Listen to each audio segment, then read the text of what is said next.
사랑하는 성도 여러분, 또 초업자의 성도 여러분, 유튜브 시청자, 구독자 여러분 반갑습니다. 김정빈 목사입니다. 오늘은 2024년 9월 7일 오늘 토요일 아침입니다. 오늘도 거룩한 독서 시간을 갖도록 하겠습니다. 제가 잠시 기도하고 책을 읽도록 하겠습니다. 아버지 하나님 감사합니다. 간밤에도 지켜주시고 좋은 날 새로운 날 선물 같은 주어진 이 하루를 주심에 감사합니다. 오늘도 귀한 거룩한 독서 시간을 통하여 우리 안희수 사모님께서 쓰신 귀한 영성 있는 글을 통하여 은혜 받고 또 영적으로 도전받기를 원합니다. 집중해서 귀 기울여 읽게 하여 주시고 마음에 강화 감동이 있게 하여 주옵소서. 이 시간을 성령 하나님께 의탁하옵고 우리를 죄에서 구원하신 우리 주 예수님 이름으로 간절히 기도 올리옵나이다. 아멘. 네, 오늘 우리 100장 그는 내 안에 나는 그 안에 라는 짧은 글입니다. 제가 읽어드리겠습니다. 당신의 형상을 보지 못해도 내가 당신 안에 있음을 나는 봅니다. 당신의 크신 사랑의 울타리 안에서 당신의 끝없는 능력 속에서 은혜 속에서 내가 먹고 있고 행하는 것을 봅니다. 내가 배우고 말하고 생각하며 새로워지는 것을 봅니다. 드넓은 바다에 뛰노는 물고기처럼 내 앞과 뒤 위와 아래 많고 많은 사랑의 섭리가 날 둘러싸고 노래한다네. 아, 그 사랑. 바다를 먹물 삼아도 다 쓸 수 없는 그 사랑. 태초부터 날 사랑한 사랑. 내가 그 사랑 느끼기 전부터 사랑한 사랑. 나 그 사랑 알았을 때 나의 조그만 가슴은 풍선처럼 부풀고 그 사랑 놀라워 눈물만 강같이 흐릅니다. 그려. 아멘. 101장 사랑했어요 라는 글입니다. 나 사는 동안 가장 귀한 최고의 사랑이 있노라면 난 보았어요. 해봤어요. 난 그 사랑에 녹아버렸어요. 그렇게도 진하고 강한 그 사랑에 내 사는 동안 내 생명도 아낌없이 주었어요. 그럴수록 사랑은 더 깊어지고 그럴수록 사랑은 끝이 없었어요. 사랑 그 사랑이 그리도 좋아요. 사랑 그 사랑이 그렇게도 좋아요. 그 사랑 바라볼 때 내 마음이 환해지고 그 사랑 품을 때면 내 가슴은 푸르른 궁창이 되지요. 맑고 밝고 높고 시원한 사랑, 내 가슴 속 용광로 같은 뜨거운 사랑, 어제도 오늘도 또 내일도 영원한 사랑, 나는 그 사랑에 죽고 살고 영원히 살아요. 아멘. 예, 102장 해방 곧 자유.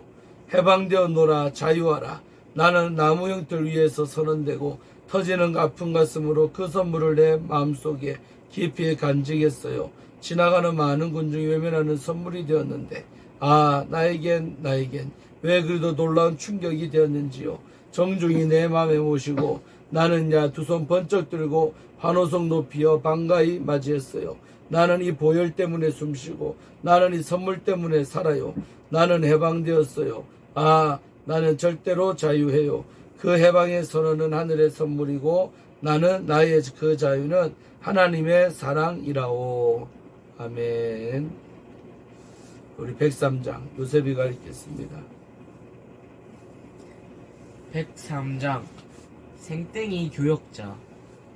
거기 LA인가요? 안선생님 댁인가요? 네, 제가 안사모인데요. 누구십니까?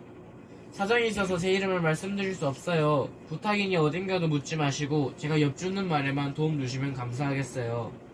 잘 알았어요. 그렇게 하겠으니 안심하시고 말씀해주세요.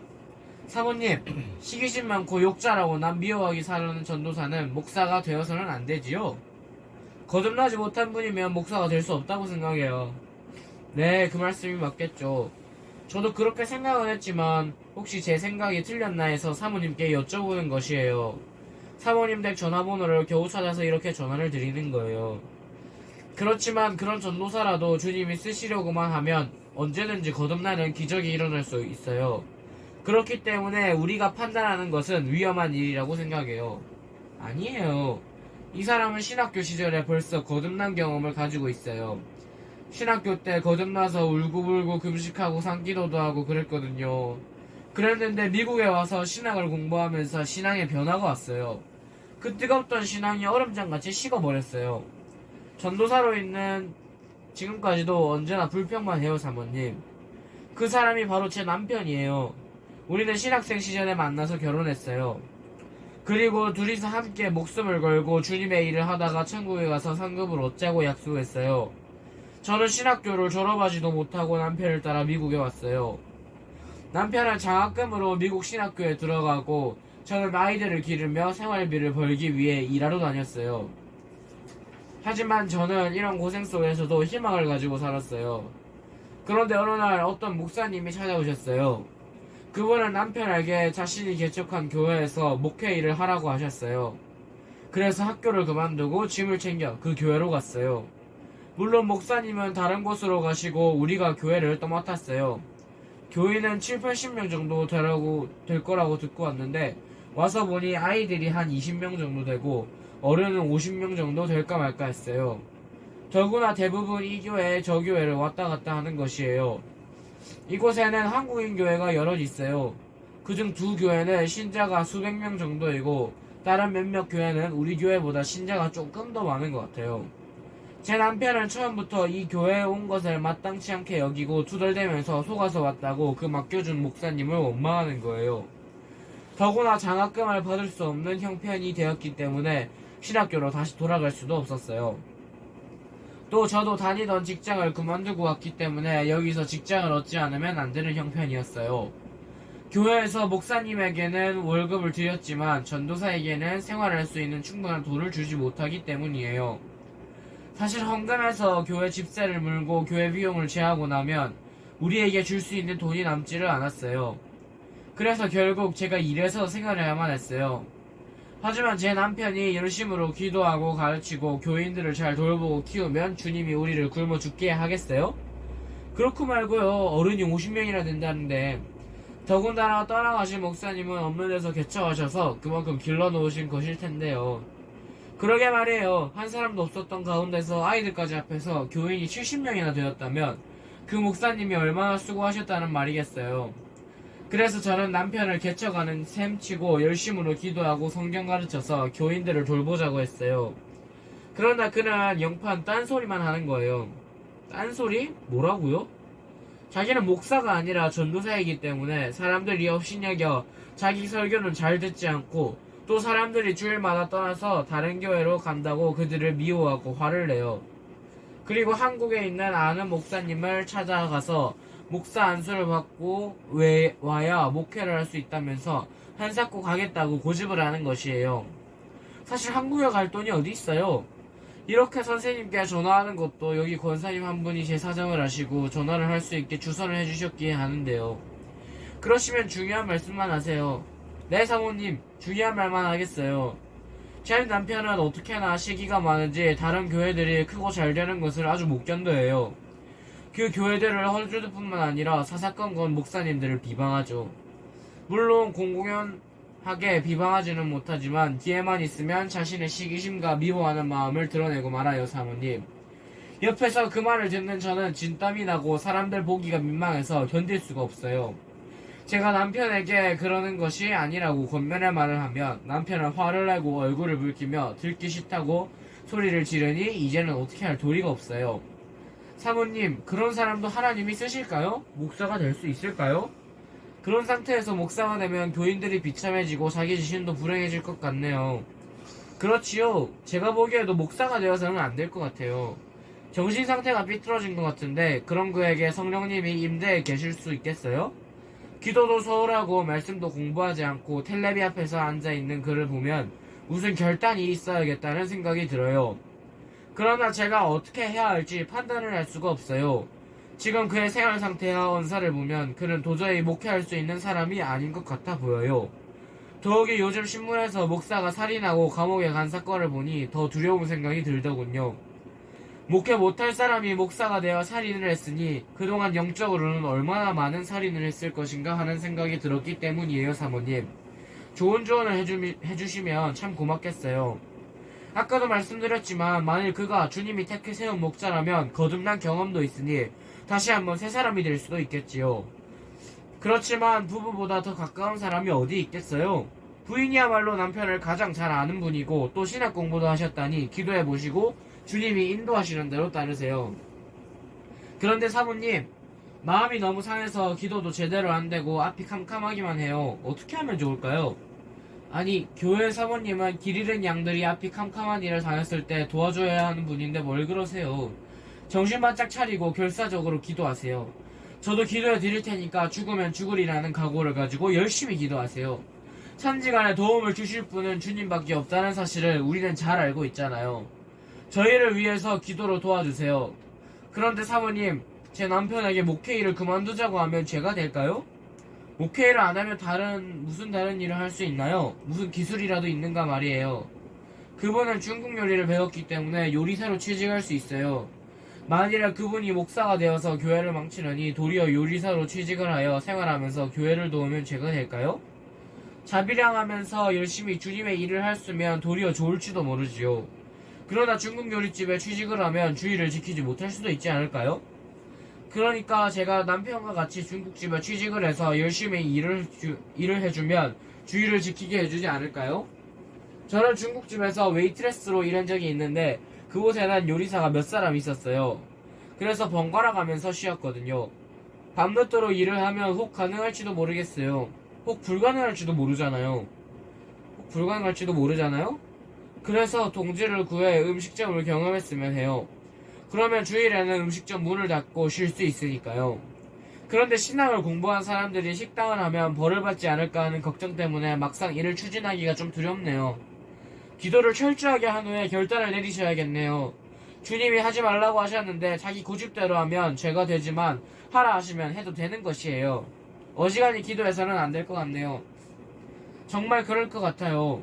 그런데 어떻게 하나님의 뜻을 분별할 수가 있지요? 자매님, 아브라함의 충성된 늙은 종의 기도를 기억하세요? 무엇인데요? 창세기 24장에 있는 이야기를 기억 못하세요? 생각이 잘 안 나요. 아브라함이 100세에 얻은 아들 이삭이 40세가 되었을 때의 이야기예요.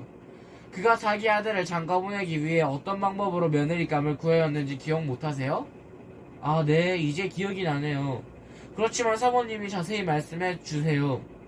아브라함은 이삭에게 아내를 얻어야겠다고 생각했어요. 그러나 하나님을 모르고 살아온 가나안 족속의 여자는 이삭의 결혼 상대가 될 수 없었어요.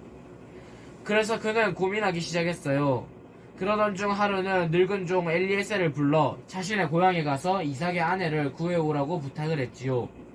하나님을 알고 섬길 줄 아는 며느리를 데려오라고 부탁을 했다는 말이에요. 네, 그랬어요. 그 아브라함 늙은 종 엘리에셀이 어떻게 여자를 선택했던가요? 사모님이 말씀해주세요. 그는 아브라함의 고향에 찾아가서 우선 여자들이 오가는 우물가에 갔지요. 그리고 무엇이라고 기도했던가요? 성중 사람의 딸들이 물길로 나오겠사오니 내가 우물 곁에 섰다가 한 소녀에게 이르기를 청컨대 너는 물 항아리를 기울여 나로 마시게 하라 하리니 그의 대답이 마시라 내가 당신의 약대에게도 마시우리라 하면 그는 주께서 주의 종 이삭을 위하여 정하신 자라 이로 인하여 주께서 나의 주인에게 은혜 베푸심을 내가 알겠나이다 하고 기도했어요. 자기뿐 아니라 약대에게까지 물을 주는 여자는 아브라함의 며느리감이 넉넉히 되고 이삭의 아내로서도 손색이 없을 것이라고 생각한 엘리에셀은 하나님께 기도하고 기다렸어요. 그러자 그때 리브가가 물동이를 이고 우물에 왔어요. 엘리에셀은 그녀가 예쁘고 상냥해 보여서 곧 다가가 물을 마시게 해달라고 말했어요. 리브가는 기꺼이 물을 떠서 종에게 주고는 10마리 정도 되는 약대에도 일일이 물을 먹여주었어요. 그 얼마나 너그럽고 아름다운 마음이에요.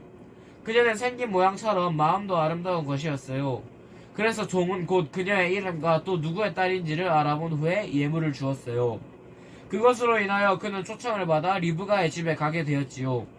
그런데 알고 보니 리브가는 이삭의 외삼촌 딸이지 뭐예요? 그래서 그 리브가를 데리고 와서 이삭의 아내가 되게 하였어요. 이 이야기를 잘 아시지요? 그럼요, 아담하다요. 그래서요? 그러니까 기도를 할 때에는 그 종의 기도와 같이 하라는 말이에요. 어떻게 말이에요? 즉, 제 남편이 목사가 되면 그의 언사와 성격으로 인하여 도리어 교회에 해를 끼치고 양들을 해칠까 염려가 되어요. 그래서 차라리 목사가 아닌 요리사가 되어 요리를 하면서 전도하고 교회를 돕고 신자들을 돌보며 성교에 있는 힘을 다 쏟는 것이 좋을 것 같아요. 그러나 신학을 공부하고서 목사가 아닌 다른 일을 하는 것이 혹 죄가 되지 않을까 두려워요. 주님, 저를 바른 길로 인도하여 주세요 하고 기도하세요. 그런 후에 3일 동안 중국 요리집을 찾아다니면서 일자리를 구해보세요. 과연 주의를 지킬 수 있는 곳이 있나 찾아보세요. 또 그동안 같이 사업을 할 수 있는 분이 있는지 찾아보시고 알아보세요. 만약 이 둘 중에서 하나가 이루어지면 주님의 인도하심으로 알고 그대로 하세요. 또 아니면 주님이 목회일을 하라는 것으로 믿고 죽으면 죽으리라 하는 각오와 자세를 가지고 기도와 성경 공부를 충실히 하고 매사에 조심하고 자중해서 성직에 충성을 다해야 할 것이에요.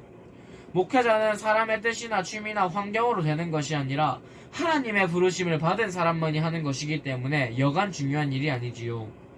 부르심 없이 목회자가 되면 참 위험해요. 왜냐하면 영혼들을 살상하기 쉽고 또 자신이 평안을 얻을 수 없기 때문이에요. 그러니까 죽느냐 사느냐의 결사적인 자세로 기도하면서 하나님의 뜻을 찾아보세요. 잘 알겠어요. 아브라함의 충성된 종이 기도했던 대로 하겠어요. 저희들을 위하여 기도해 주시면 참 감사하겠어요. 나는 하루에 4번씩 온 천하만국에 산재한 예수님의 교회와 교역자들과 신자들을 위해서 기도하지요. 그러니 자매님의 기도도 잊지 않을 거예요, 자매님. 결사적인 기도는 승리를 가져온다는 것을 잊지 마세요. 네, 알겠어요. 그렇게 해보겠어요. 정말 고마워요. 안녕히 계세요. 아멘. 네, 오늘 여기까지 우리 함께 읽도록 하겠습니다. 자, 기도하고 오늘의 거룩한 도서 시간 마치도록 하겠습니다. 하나님 아버지 감사합니다. 오늘도 귀한 책을 읽으면서 또 함께 은혜 받게 하심을 감사합니다. 참으로 교육자로서 어떻게 우리가 살아야 하는가, 이 귀한 글을 챕터를 통하여 은혜 받은 줄로 믿습니다. 잘 훈련되고 준비된 종들이 되어서 많은 양떼들을 잘 먹이고 입히는 그런 사역 잘 감당 목회할 수 있도록 도와주옵소서. 감사드리고 또 부족한 종도 더 잘 준비되어서 정말 하나님의 사람들을 잘 키워내고 목양할 수 있는 은혜를 베풀어 주옵소서. 감사드리고 또 오늘 하루 삶도 주께 모든 것을 의탁하옵고 우리를 죄에서 구원하신 예수님 이름으로 간절히 기도하옵나이다. 아멘. 할렐루야. 오늘 토요일도 좋은 날 되시고 또 주일을 잘 준비한 여러분 되기를 바라겠습니다. 내일 아침에 더 거룩한 도시장 갖도록 하겠습니다. 샬롬.